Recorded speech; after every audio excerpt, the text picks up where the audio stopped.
44 days. That's how long a man walked free after shooting an unarmed teenager. The law said it was legal. But was it justice? What happens next exposed a flaw in America's self-defense laws that affects you right now. February 26, 2012. Sanford, Florida. A gated community called the Retreat at Twin Lakes. Rain falls on empty sidewalks. A 17-year-old walks back from a convenience store carrying Skittles and an iced tea. A neighborhood watch volunteer spots him. Makes a call. Within minutes, one person lies dead on wet grass. The other stands over him, claiming self-defense. Here's where it gets complicated. Police arrive. They question the shooter. He says he feared for his life. And under Florida law, those 4 words carried enormous weight. The shooter went home that night. No arrest. No charges. The question that would tear America apart was just beginning. To understand what happened next, you need to understand stand your ground.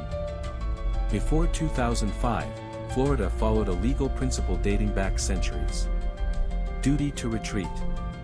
If you could safely run away from danger, you had to. Killing was only justified when escape was impossible. Then Florida changed everything. In 2005, the state passed the first Stand Your Ground law.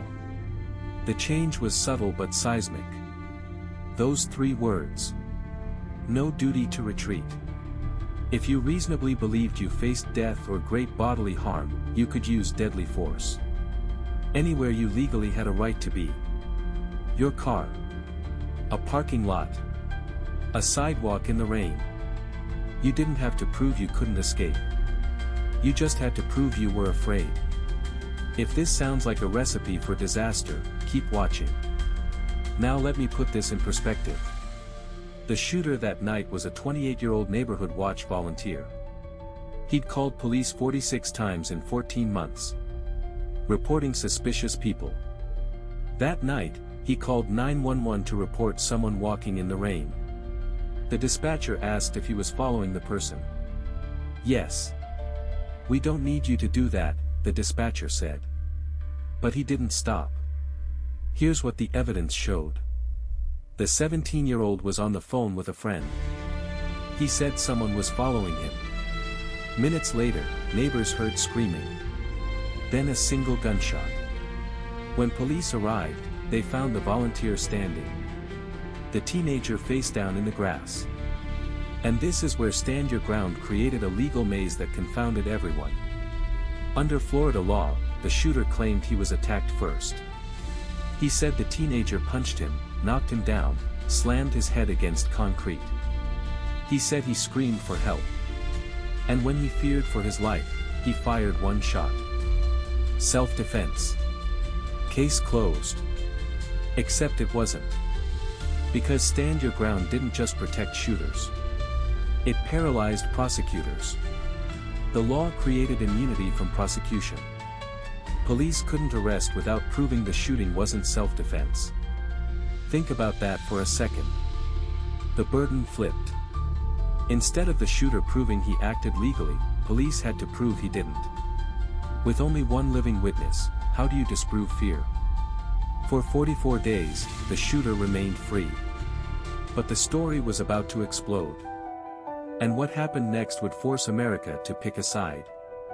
But that's not even the worst part.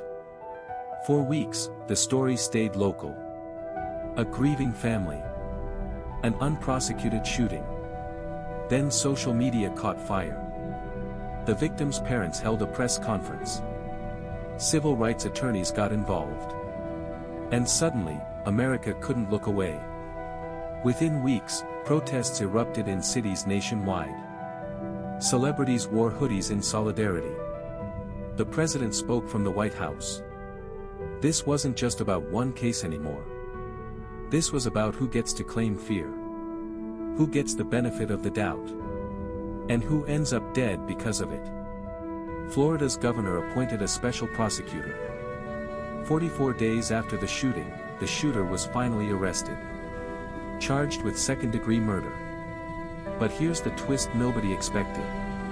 Stand Your Ground would still decide this case. Just not how anyone predicted. June 2013. Sanford, Florida. The trial of the century began. Prosecutors argued the shooter pursued an innocent teenager. That he provoked the confrontation. That he couldn't claim self-defense for a fight he started. The defense painted a different picture. Their client was a concerned neighbor. He was attacked without warning. He fired in genuine fear for his life. And this is where I need you to pay attention. The jury instructions included stand your ground language. Even though the defense officially argued traditional self-defense, the law's influence was everywhere. The jury was told, if the defendant was not engaged in unlawful activity and was attacked, he had no duty to retreat. He had the right to stand his ground and use deadly force. 16 hours of deliberation. 6 jurors. One verdict coming. July 13, 2013. 10 p.m. The verdict was read. Not guilty. The courtroom erupted. Outside, crowds screamed. Some in relief. Others in rage.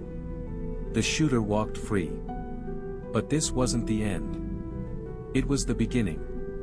Within months, multiple states reviewed their stand your ground laws. Some added restrictions. Others doubled down. The American Bar Association called for repeal. The NRA called it a victory for self-defense rights. Studies emerged showing racial disparities in how the law was applied. White shooters claiming self-defense against black victims were 230% more likely to be found justified than the reverse.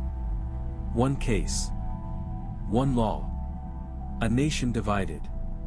And the debate rages to this day in 28 states with similar statutes. So where does this leave us?